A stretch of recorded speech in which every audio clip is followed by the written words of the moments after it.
Yeah, you know what time it is? Skol Gang, 365, let's go! Hosted by D-Roy, we run this town. Money at police vibe, ain't no backing down. Step in the zone where the energy's live. Skol Gang representing, we ready to thrive. With Colin by my side, we dropping the facts. No cap in our game, you know we never relax. From the north to the south, we spreading the word.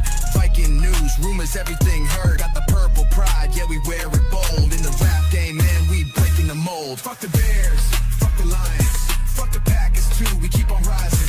Skol Gang is here, yeah we staying true. Get all your Viking news and rumors here first. Crew. Streets of Minneapolis, we making it clear. D-Roy. This is a Huddle Sports Network broadcast. You can find us on Roku TV, Amazon Fire TV, Facebook, and of course YouTube. Get all your NFL news here first.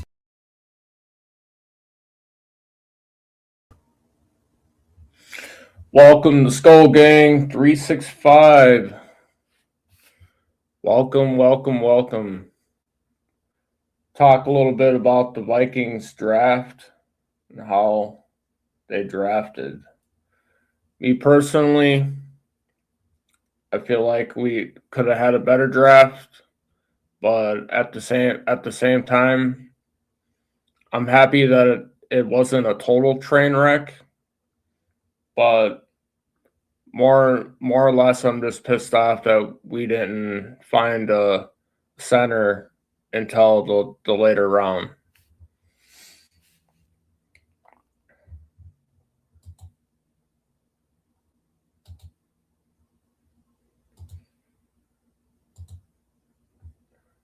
One moment.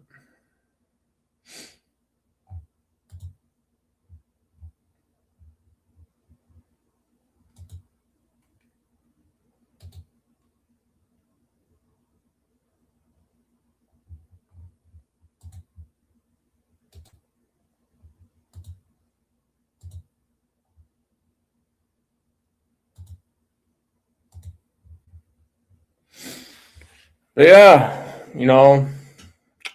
take an injury-prone defensive tackle, first round 18. Sure, why not? We got phenomenal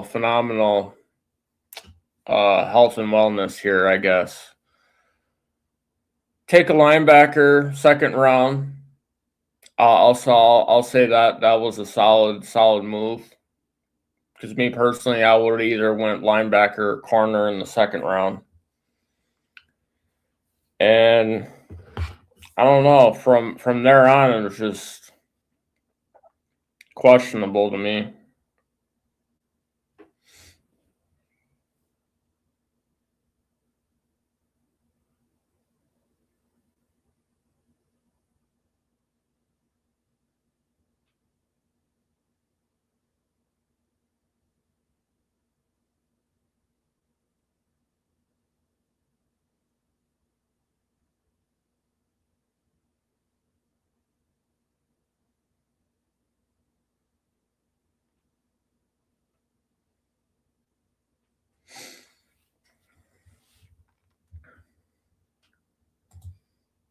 Hello.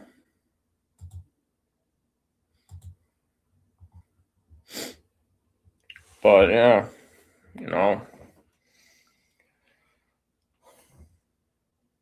And then on top of that, not having a GM. I mean, at this point, I would have rather had Kwesi do the draft and then just fire him after the draft. I mean, couldn't have been any worse.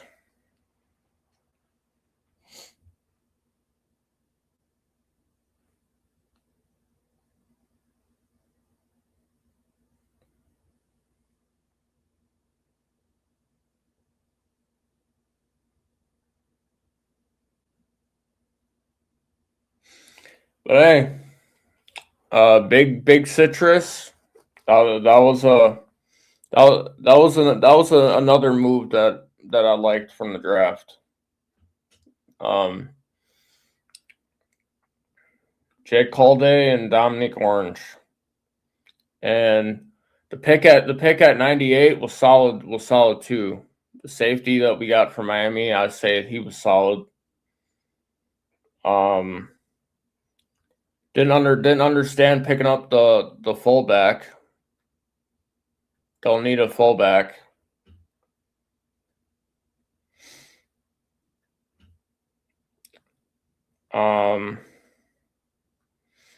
I'll say the pick at 198, the running back. From what I've seen out of him, I think he could do well, but I don't know. I don't know if I would have taken a running back that late, and I also don't think I would have taken a center that late. But hey, if these guys can pan out, then so be it. But if these guys can't pan out, gonna hear a lot. Gonna hear a lot.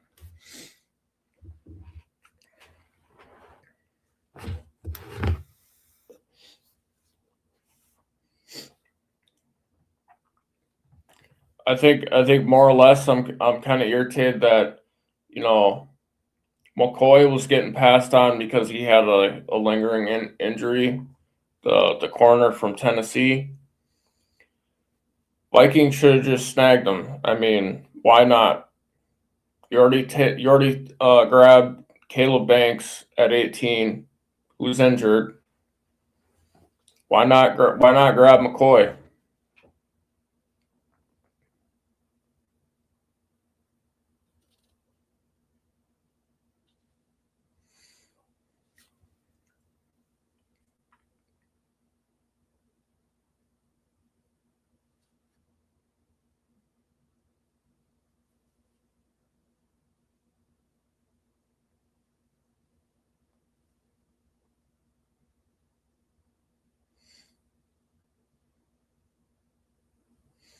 But it's going to be a really interesting season. I mean, got Blake Brandel, who's obviously going to be filling in at center because don't have anybody since losing Ryan Kelly, who we should have never brought in the first place. Injury prone like hell. It's gonna be interesting to see how this year pans out. Whoever plays quarterback is going to be under tremendous amount of pressure, being that the weak spot is going to be that center position. And who's to say that our offensive line is going to be a full 100% ready to go? Last year, none of them could barely be on the field together. So health and wellness for the O-line, that's going to be a key factor this year in how well this offense does. And more importantly, in my opinion, Kevin O'Connell, he's got to utilize the run game this year. Not utilizing it or utilizing it on 3rd and long or scrapping it for trick plays. That's not going to help you keep your job.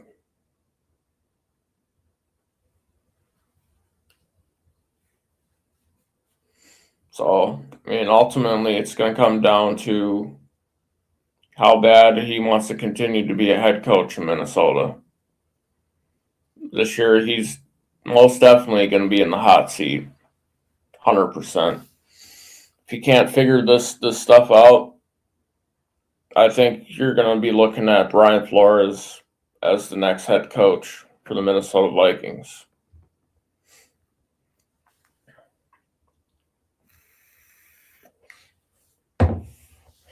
And the Wolves released a statement saying that they're actively now searching, since the draft is over, they're actively now searching for a GM. So it's going to be very, very interesting to see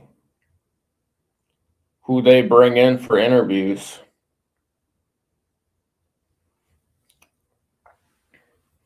I would not mind McKay from the Rams. I would not mind Dodds from Indianapolis as a GM. I wouldn't mind Agnew from the Lions as a GM. I think those three names for sure would be stellar as a GM. Another name out there, the guy from the Broncos. Yeah, I just don't think that he's gonna be able to do it, Rob. Don't think so.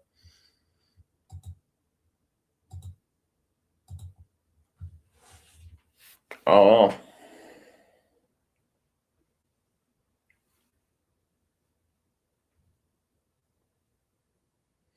Yeah, the guy from the Broncos, I wouldn't mind him either. Those guys. Even a fifth option, and I know that he's not like for certain out there like on the list of choices, but Louis Riddick too.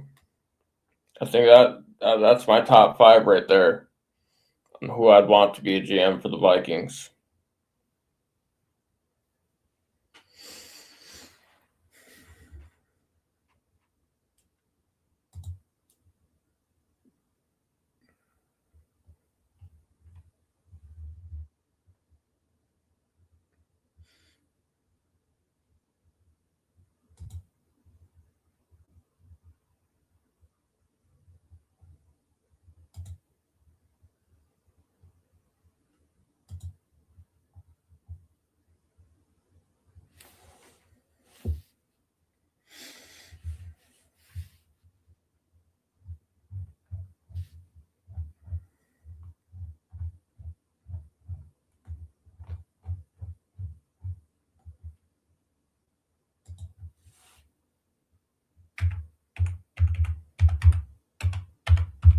It's going to be even more interesting to see who we bring in as our third wide receiver, though.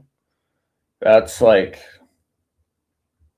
still like up for debates. I know we brought in Juan Jennings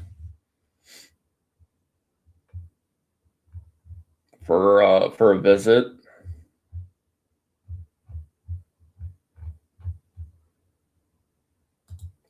So who's to say what goes down with that?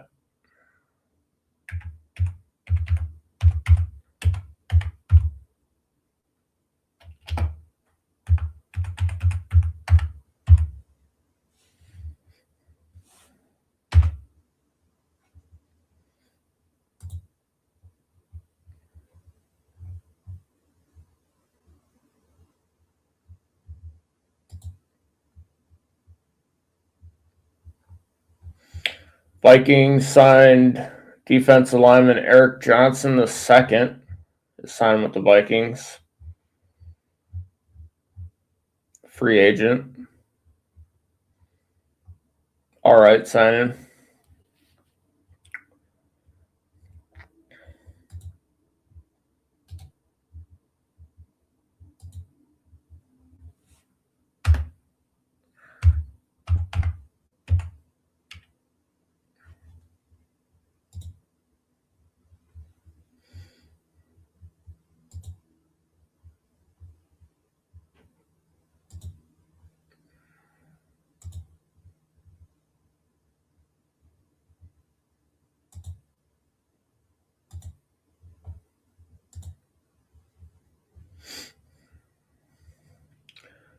All right, here I'm about to share to you guys is the official statement from Ziggy and the Wolf family. With the conclusion of the 2026 NFL Draft, our search for the next general manager of the Minnesota Vikings is underway. This will be a thorough and deliberate process led by ownership with the support of a small internal advisory committee of senior leaders. We've also engaged respected firm Turkney ZRG to assist in conducting a wide-ranging search that includes experienced NFL football executives, emerging candidates, and individuals with diverse professional backgrounds. Our focus is to identify a decisive leader with a clear vision for team building, strong communication skills, and ability to build alignment across an organization. Out of respect for all involved, we do not intend to publicly announce candidates and will provide further comment when the search is complete. So they're not even going to put out the candidates. At this point, it's just going to be a guessing game. The only thing that we will see is their announcement when the search is complete, when they do find the person that they think is best suited to be GM of the Vikings. So, I mean, outside of everything going on with the Vikings, I think this, to me, right here, is the biggest thing going into this season. What's going to happen with this GM position? Behind that, wide receiver 3. Still don't have a clear shot guy at wide receiver 3. They drafted Ty Felton last year.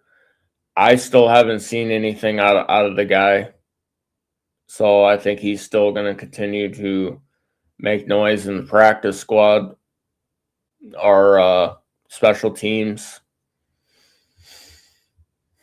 But bringing in a guy like Juan Jennings, who led the Niners, I'd be all right with that. I mean, we need all the help that we can get right now. Outside of that position, I'd say we need to find another safety that's not Theo Jackson. Like, he should have been cut a couple seasons ago when he was on the board to be a free agent. He hasn't shown me anything why he should stay on this team. Another big thing that we need to be looking at is the center position. Are we really going to trust going into this season Blake Brandel being our starting center? Or are we going to hope that this guy that got drafted in the 6th round is going to be our starter? All this is going to be decided after preseason.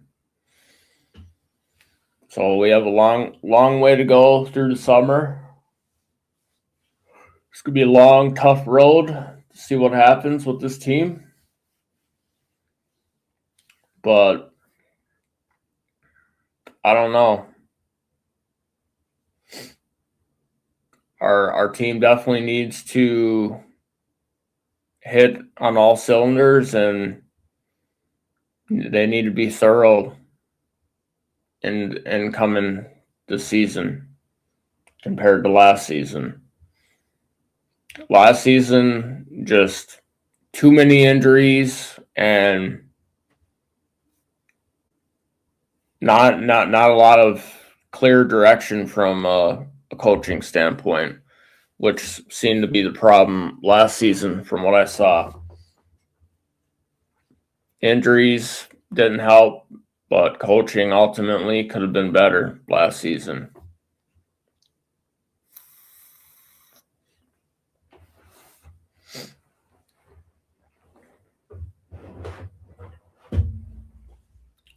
But I think ultimately, I think scouting needs to be looked at. Definitely need to be better scouting.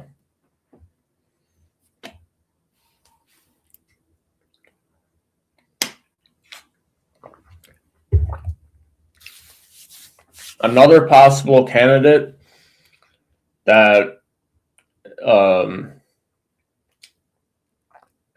stepped away from his position yesterday is the assistant GM of the Philadelphia Eagles.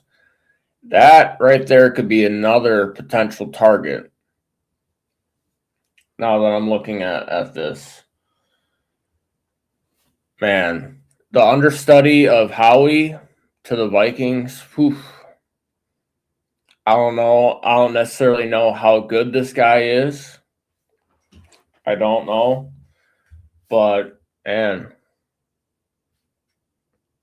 a lot of Viking fans are saying grab the assistant GM from Philly.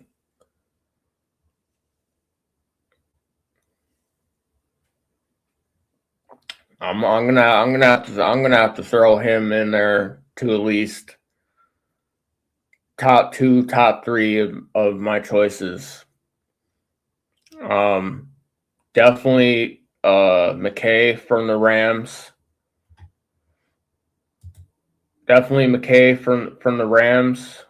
The assistant GM from Philly, I'd put at number 2. Dodds from the Colts.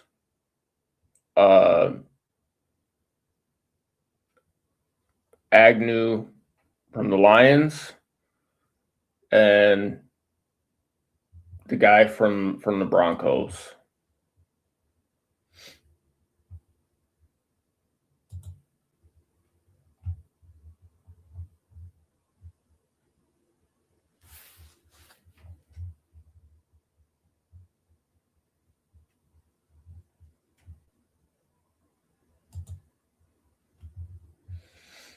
Caleb Banks will be wearing number 95 this season.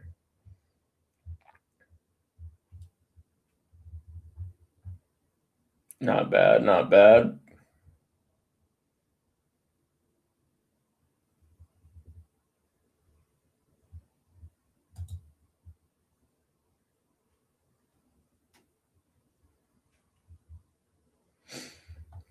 I think one reason why they went fullback in this draft is they need to replace CJ Ham, but ultimately try to help get this run game established, get this run game going.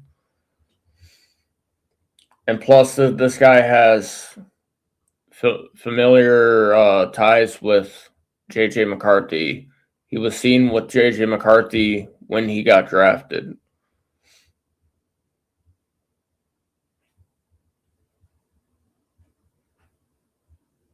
And from a lot of Wolverine fans, they're saying that this guy is an absolute hammer, and we'll lay the hammer down.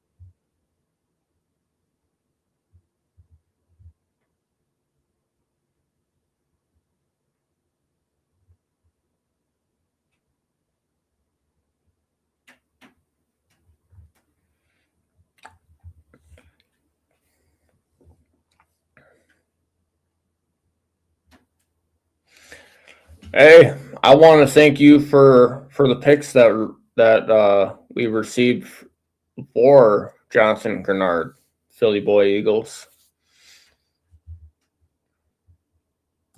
I'm just still kind of salty that we didn't replace him. So hopefully he gets replaced this next coming draft. 2027. 2027 is supposed to be a real good draft for edge. Supposed to be a better draft class ultimately. I just think this draft this year was just really, really weird. It was a really, really weird draft.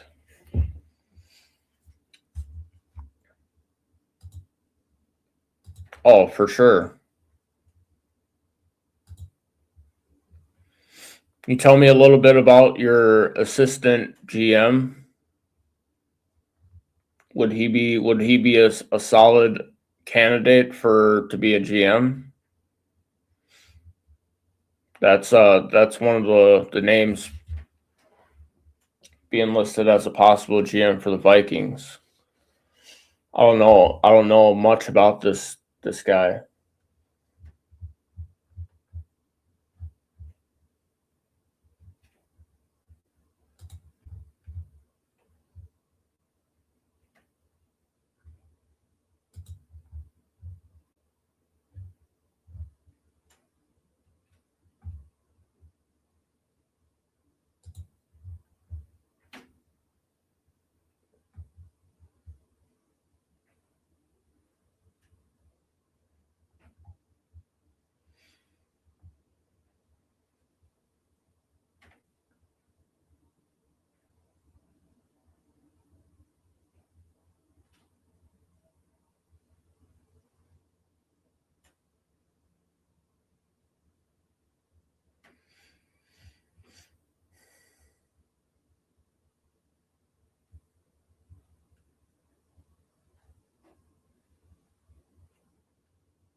Oh, that's good to hear then.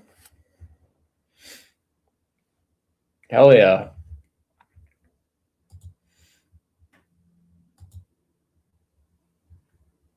For sure.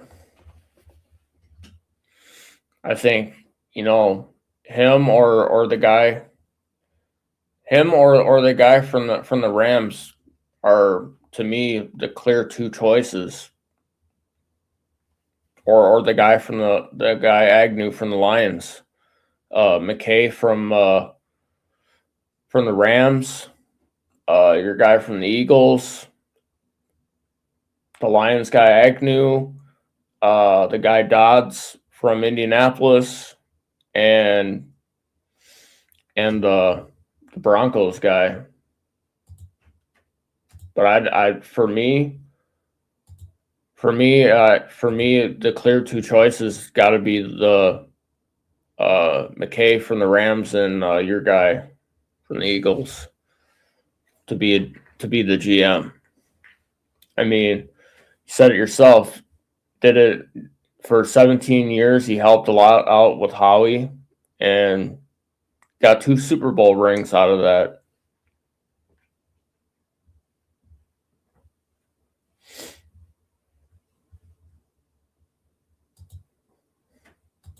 Yep, considering that he knows how to draft, sitting in the rooms with Howie, for sure.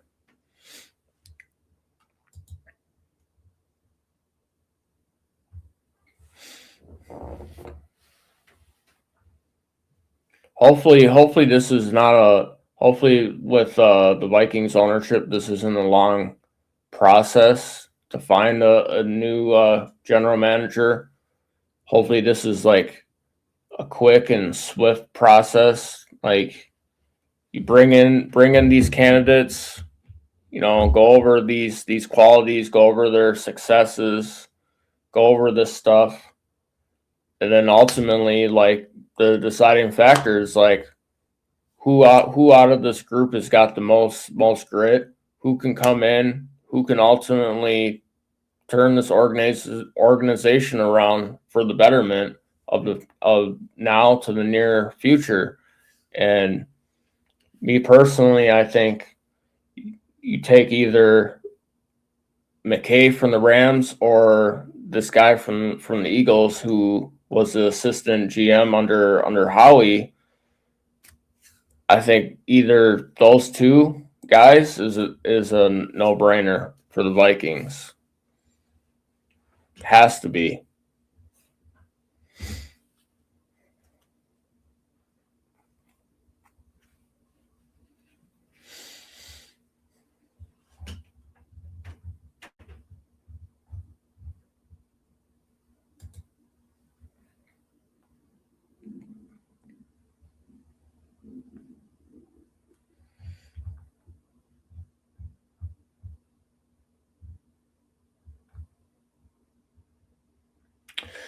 Well, Vikings just revealed their undrafted free agency list. First up, Marcus Allen, corner out of North Carolina, went undrafted. Devon Armstead, cornerback out of North Texas. Wide receiver Dylan Bell out of Georgia. From what I heard from Bulldog fans, this kid is a beast.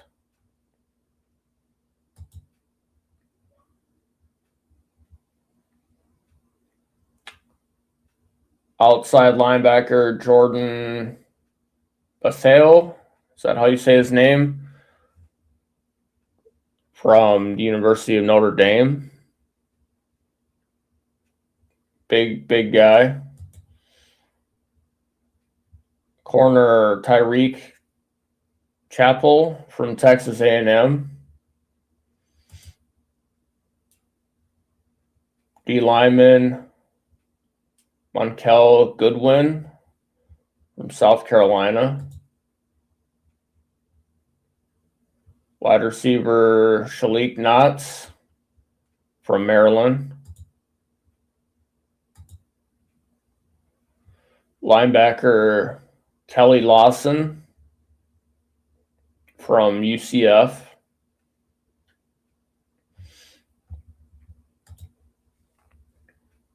Another offensive lineman from Clemson, Tristan Lay. Offensive lineman Delby Umnix from Dartmouth.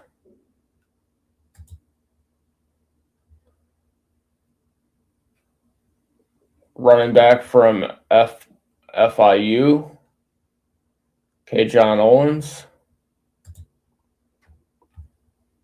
O-lineman from Virginia Tech, Thomas Remick.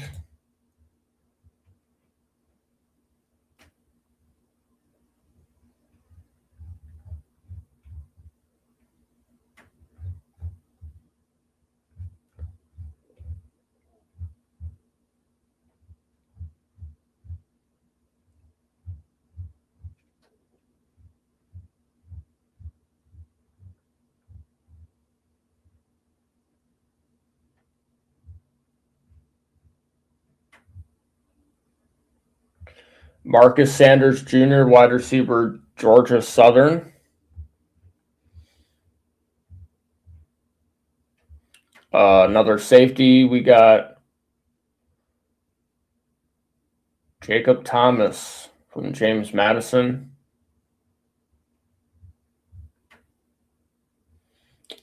Brett Thorson, punter from Georgia. His hometown, he's from Melbourne, Australia, 6'2".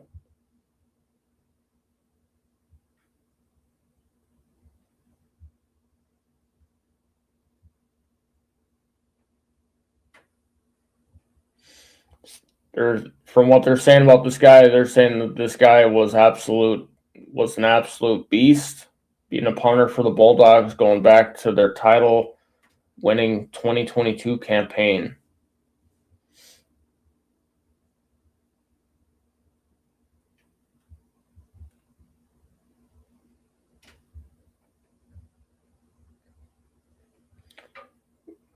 They also picked up Arden Walker outside linebacker, Colorado. Scooby Williams, linebacker, Texas A&M. Making a lot of splashes at wide receiver from what I'm seeing, and linebacker and corner.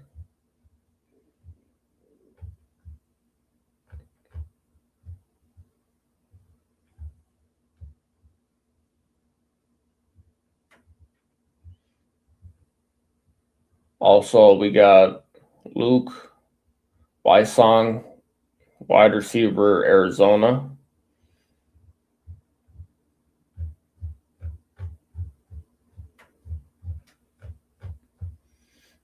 Not bad.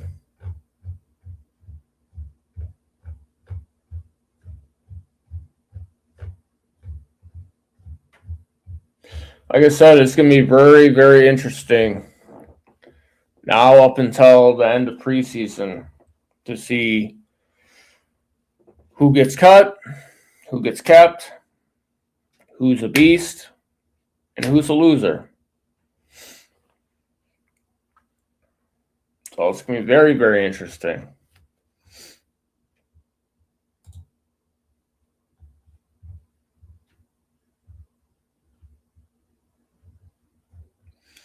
This year, we don't know what weeks we're playing these opponents. These are just names of teams that we are for sure playing. Just the schedule has not been released yet. So obviously for 2026, we get the Bears, the Lions, the Packers, 3 games at home, 3 games away. Outside of that, we got the Atlanta Falcons at home, the Carolina Panthers at home, the Buffalo Bills at home, the Miami Dolphins at home, Washington Commanders at home, the Indianapolis Colts at home. Now on the road, we'll be seeing the New Orleans Saints. We'll be seeing the Buccaneers in Tampa. We'll be seeing the Patriots in New England. We'll be seeing the Jets in New Jersey. And we'll be seeing those 49ers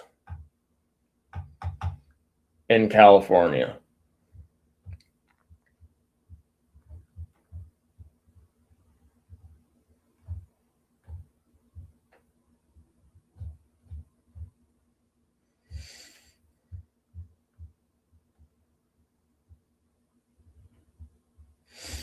We'll have 9 home games this year, and we will have 8 road games.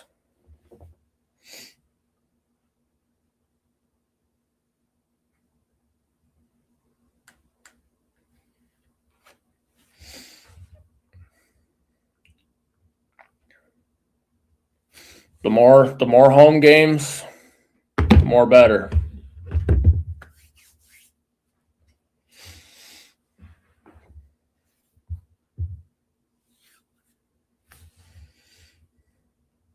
I think this year is going to be really interesting.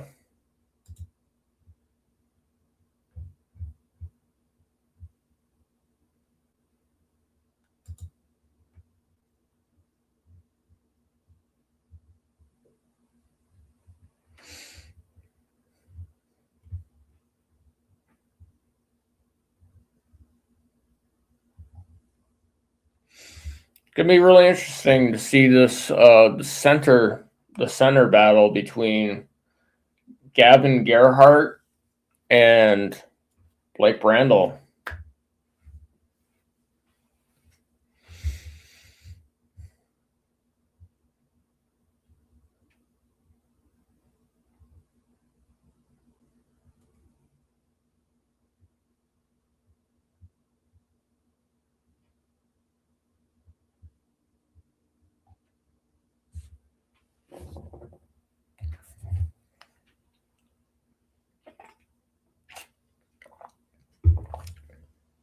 That's going to be really interesting. Now,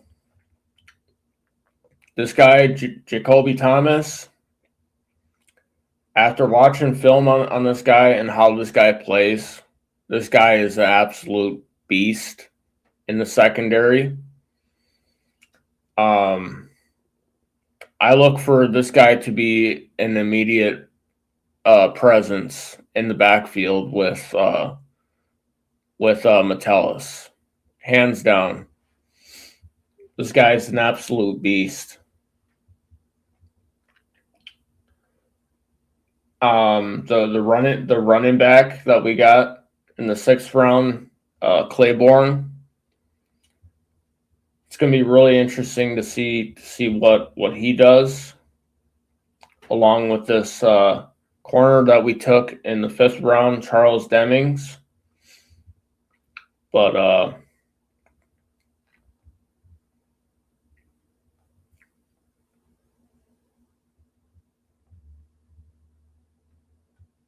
the tackle from Northwestern, Caleb Tiernan. I think he's going to be a solid backup for this offensive line. Whether Darisaw goes down, whether O'Neal goes down, you're going to have a solid piece to fill in when need be. And this is one thing that the Vikings needed, was they needed some solid depth on that offensive line.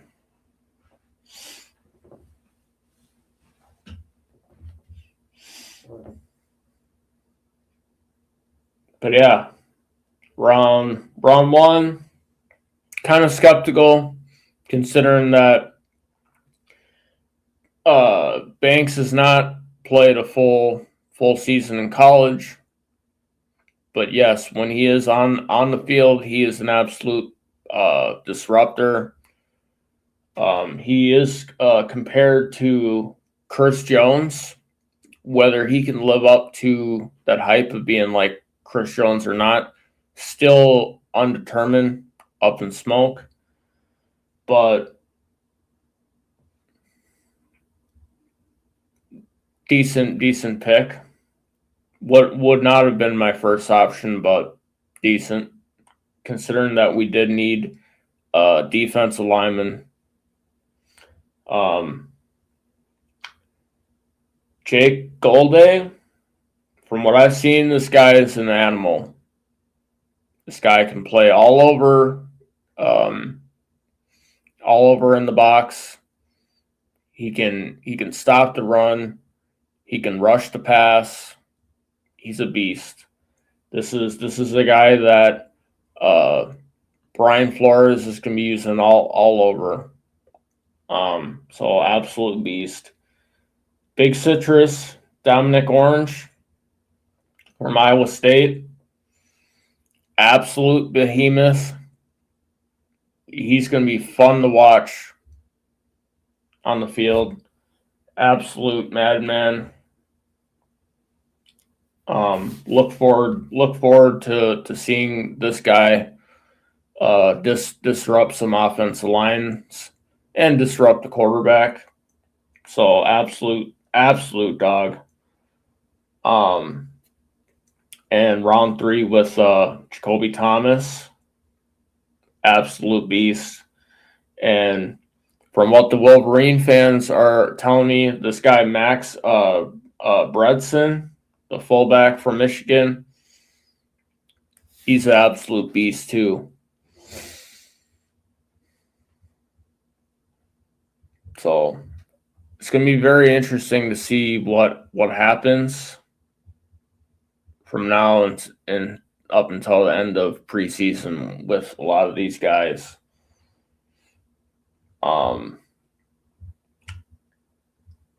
For me personally, I say Jacoby Thomas makes the team. Orange makes the team. Galde makes the team. Banks should make the team, considering that he was taken first round 18. I think he makes the team. Claiborne, I think he makes the team, considering how desperate we are in the running back room outside of Jordan Mason And you got old ass Aaron Jones. Don't know why he's still here, but apparently he's still here. Gavin Gerhardt, I think he makes the team. Charles Demings, I think he makes the team, considering how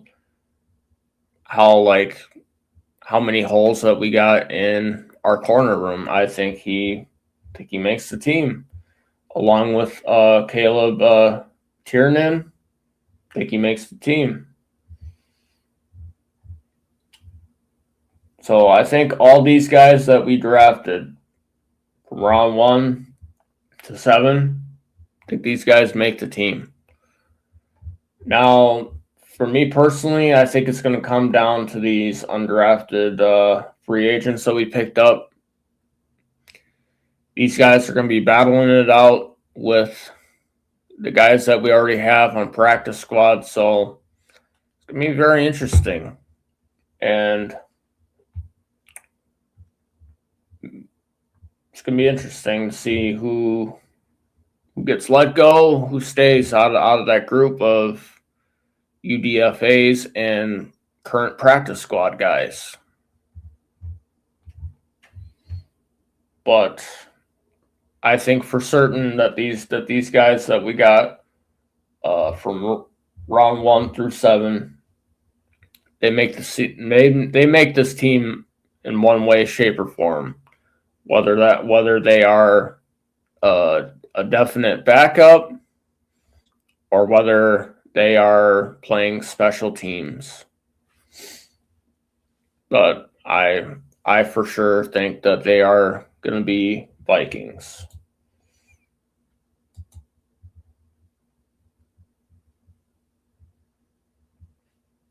And this spring was definitely not kind to the Vikings at all. We had lost 4-time Pro Bowler Jeff Simeon, linebacker. We lost him in March. We lost Joey Browner in March. And then this month we had lost Doug Martin, our 1980 first-round pick. So this spring has not been kind to the Vikings at all whatsoever. Hopefully things go and move in the right direction for this team. Our thoughts and prayers are with the family of Doug Martin, Joey Browner, and Jeff Simeon. Totally grateful for what those guys did for this organization. Totally grateful for the type of athletes that they were for this team, and they will forever be in our memories, and they will live forever through the Vikings.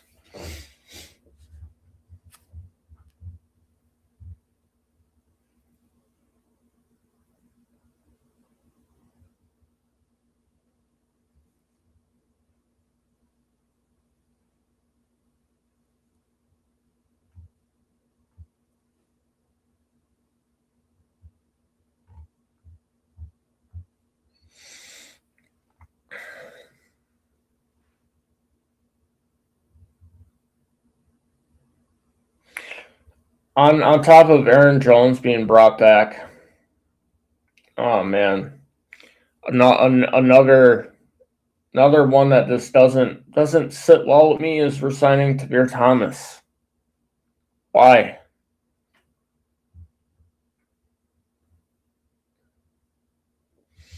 Don't understand that. Probably never going to anyway.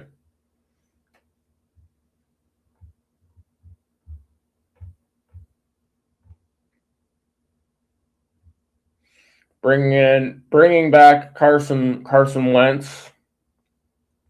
Solid. He's obviously not going to be the starter, but veteran experience in the locker room to help with JJ McCarthy.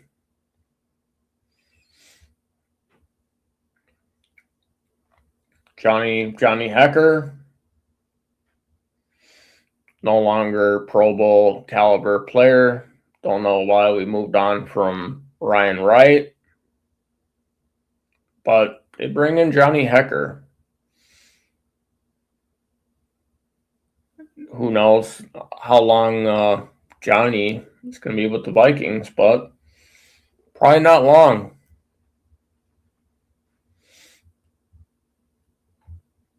Very excited that we had brought back Andrew DiPola, our long snapper, and Bo Richter and Xavier Scott. Don't know much about the guy that they signed, James Pierre, the corner. Played with the Steelers. Hopefully he makes an impact.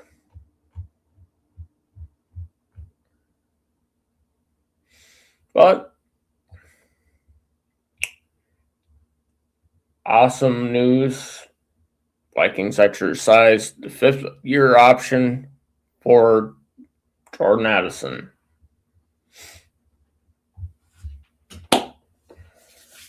This comes 2 days before today when they announced their search for general manager. So hopefully good things keep coming. Hopefully good things keep coming for this team. Hopefully this GM search stops in the month of May and they find someone.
A little news about this Eric Johnson II, defensive tackle that we picked up.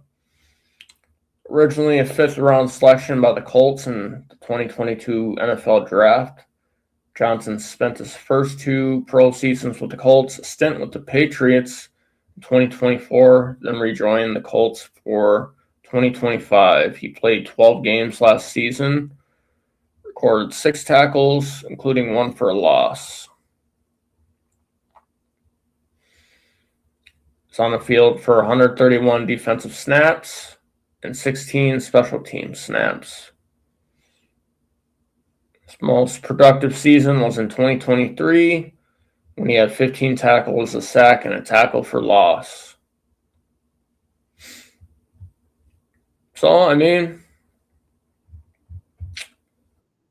he's young. He's got the experience. Why not? What's up, Rob? What's up, Darren? How's it going? Just going over this current, going over the draft and signings. Yeah. I think this Eric Johnson II will. I think he'll mesh well with our current defensive tackle room. Yeah, I do too. I was looking at that today with what we're trying to do, with the whole draft, with reinventing the interior of the line, with, getting Banks and Orange, trying to bring back for the first time in over a decade, like the Williams Wall-sized guys. And then, you still got Jalen Redmond and Levi Drake Rodriguez. Right. And he's another big one and everything. It's just rotation. Yeah, I mean, adding to the depth, adding to the rotation, keeping guys fresh. I like it. I mean, we've been run up the gut. You and me have been bitching about this for at least 6 years now on podcasts about getting run right up the middle by everybody. And I think every running back just runs up the gut. Yeah, and I really think that they've decided they've had enough. I mean, Dominic Orange being the main one, but then you look at Redmond and and Redmond's a good rusher too and everything, but you look at guys that got the size to be able to stop that and everything. So, that's where I think they're going with this, to be honest. So, and I'm fine with it. A lot of people are like, they're so down on our draft this year, but I'm like, well, look, this is what happens when you got a GM like Quasi that really didn't draft the way he was supposed to over the past several years. Because you're supposed to draft big nasties every year. You're supposed to draft linebackers every year. I think we got a fucking steal. We got to steal that linebacker. In linebacker Gold A. I mean, that could be a generational. We got to steal that safety with Thomas. Yeah. And it's like, okay, so we didn't do this for the past 4 or 5 years. Yeah. We're making up for it this draft and everything. We already have all the skill position players. And you know what? If Juwan Jennings actually signs, and we've all been looking all day because he was there working out. Oof. I mean, if he signs, I don't think we really need much anything. No. On the offensive side of the ball. It's just, we were already like a top 8 defense. Watch this fucking shit get even better now that we shore up the run stop game and stuff like that, And with the possibility of us signing the former assistant general manager of the Eagles, who was Howie's understudy, if he becomes our GM, it's a wrap. It's a wrap. Oh, absolutely. Absolutely. I mean, I'm looking forward. I mean, I get it. A lot of people trashed our draft. I think it was what was needed, and we kind of did take the good players where they were available too. There's a lot of guys that I wanted that, almost all of them that we didn't take and everything. But like I said up leading beforehand, I would love to have like Caleb Banks and Dominic Orange. I just didn't think we were going to take Caleb Banks in the first round, and I didn't think Orange was going to be there for us. And then, I mean, we did great on Gold A was always one of those guys that was mocked to us high and everything. I'm like, yeah, but I don't know if we'll really actually take a linebacker, even though, you should always draft one. Well, you start looking at all the positions he played. He started off playing defensive end, and then he learned how to play Mike linebacker, Will linebacker, Sam linebacker, all this other stuff. He's basically like an Anthony Barr or a Andrew Van Ginkel 2.0, and he's young as fuck. I mean, I think, I mean, that's the one I'm actually most excited about right now, other than Orange, probably. For me, it's him, Orange, and Jacoby Thomas from Miami. Yeah, for sure. From Miami, like the way he talks about, like he plays football with violence, this reminds me of Andrew Sandejo. Yeah. And then a lot of people are saying that late round running back that we took, it was a Claiborne, could end up being a real draft steal too, because you look at his highlights, that kid can freaking put some shit into motion. As long as he keeps Aaron Jones on the bench, I'll be happy. Right? Well, I was half-assed thinking when it was getting towards the way end of the draft, and this is just the homer part of me, but I'm like, you know what? If we drafted Caden Weege out of Iowa, I mean, set the record in the Big Ten for kick returns for touchdowns, punt returns, all this other shit and everything. We could have him be the special teamer specialist, move Miles Price to running back, and Miles Price could actually really bring a lot to the game. Obviously, we didn't go anywhere near that route, but we got this Claiborne kid. Now, he's got some stuff. You just plug him in at running back. Yeah. I think some good things will happen because he's that lightning part of the Thunder and Lightning bit. So Jordan Mason is still the Thunder. And then you split reps between Claiborne. Who was the kid from last year that got injured? Scott. Yeah, Scott, and then Claiborne and everything. So you got plenty of lightning now and everything. You got some thunder, and then that fullback that we drafted too was a very. The more I look at it, very smart move, really. Yeah, because for the first time in 12, 13 years, we're replacing CJ Ham.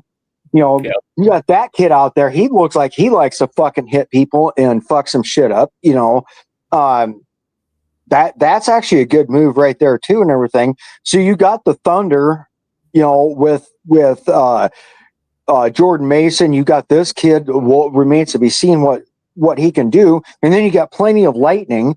And if anything else fails, Aaron Jones, if nothing else, I'm still going to applaud his ability to catch passes out of the backfield and be a glorified, third or fourth wide receiver. So that's about all he can do with it nowadays, though. Which is fine to me. That's really all we need him to do. Yeah, he's that change of pace, scat back, freaking catching passes out of the backfield, catching those screens and everything. Yeah. But I think there'll be a couple surprise camp cuts and some guys that we end up with yet that we weren't expecting. But the big thing is, if we sign Juwan Jennings, I'll actually start getting a little bit cocky about stuff, because who the fuck is stopping that offense? Yeah. I mean, for real. That's almost unfair to the rest of the division. Yeah. But no, I just figured I'd pop on here for a second and shoot the shit with you and everything. I just got to get to bed here after a bit. Even Bear fans want Jennings, but I don't see him going to the Bears. Yeah. Well, before I pop off of here, how comfortable are you? Because I'm pretty comfortable right now with the fact that we have Kyler Murray. At least I feel like our wide receivers and our tight ends are going to get used this year the way they're supposed to. I mean, he has his skill sets, he has his drawback, but I still feel like we've got a guy that can pass for between 3,000 and 4,000 yards again this year and hit people downfield for touchdowns. I feel like we're back on track. Yeah, I'm comfortable with the move. Like, he can definitely spread the ball out, whether short yards, medium yards. His deep ball ability for being that short is impressive. And the biggest thing for me this year is going to be the offensive line again.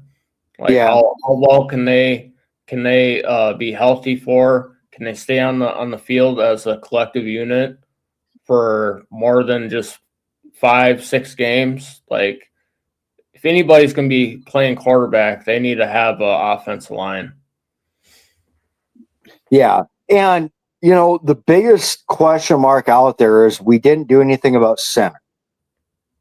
I think if everybody's healthy and Brandel goes through a full off season of stuff, I'm somewhat comfortable with it. I kind of really think that if there's any surprise cuts during camps, that we'll bring in another center again. I was really, and not just for the homer aspect of it, but hoping for like Logan Jones out of Iowa, or even Jennings Dunker, the guard. Logan Jones went way higher than I thought he was going to. I mean, looking at national averages, that's where they said he probably should have went. I didn't think a lot of people had him rated that high, but he was.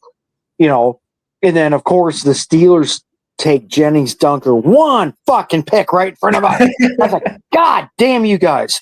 I hate you with the fire and the passion of 1,000 burning suns right now. But to be honest, our biggest problem with what we had last year was health for the first half of the year. Yeah. If Darisaw, O'Neal, all these guys can stay healthy. Donovan Johnson had a great rookie year, in my opinion, at left guard. PFF grades might not show it, but I really don't actually give a fuck about PFF grades. And then Will Fries, we know what he's good at. We know what he's not good at. But you get some continuity, you get the guys healthy, you get them all playing together as a unit, they can all improve each other too, so it might not be that bad. And you specifically bring in a guy like Kyler Murray that is one of the weaseliest, run around, create space type of guys. If we are to have weaknesses on the offensive line, we got a guy that's really, really fucking good at escaping pressure and stuff like that and still getting the ball downfield.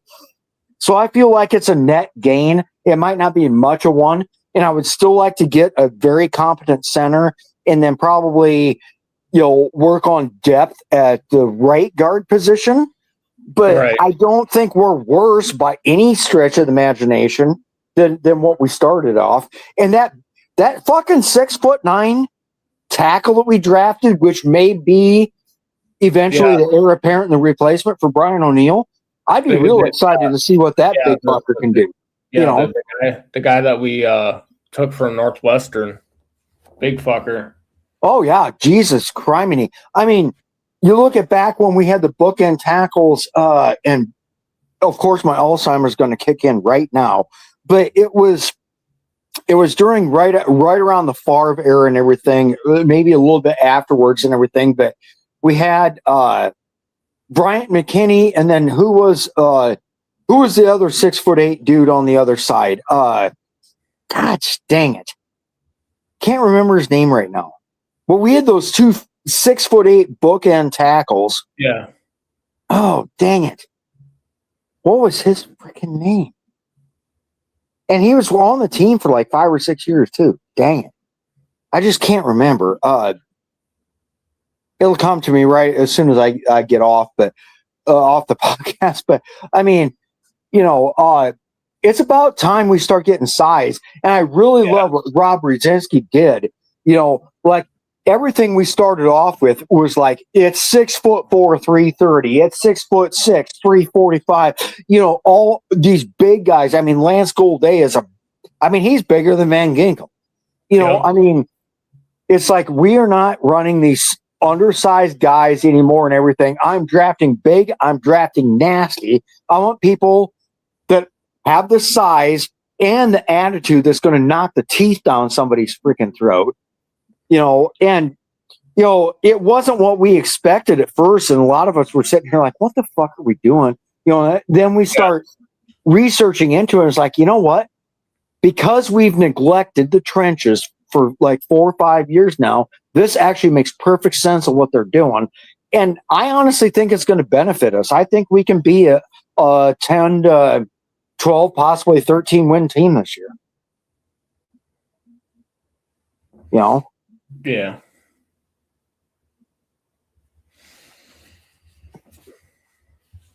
Gosh dang it. Now I'm going to be sitting here all night. I might even have to Google who that other big offensive tackle we had. But when we had them big bookends, those 2 6'8" guys and everything, that seemed to solve a lot of stuff back in the day, Right. But well, anyways, I don't know. It is a little bit after 11. I do need to get to bed, but I figured I'd jump on, at least shoot the shit with you. It's been like about fucking probably 3-4 weeks since we podcasted together and everything. So, but it was definitely good talking to you. Absolutely. So, all right. Well, come on Saturday at noon if you can. And other than that, I guess we'll catch you later, Darren. You have a good one. You too. Later. I'd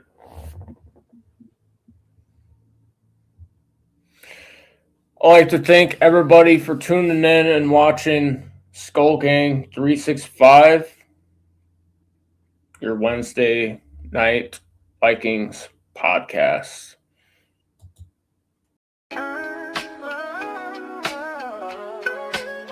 Yeah, yo, it's game time, ain't no messing around. Huddle Sports Network, the best in town. From NFL rumors to the latest trends, we got all your sports, just tune in, my friends. Catch us on Roku, Fire Stick, take your pick. Facebook, YouTube, where the action's slick.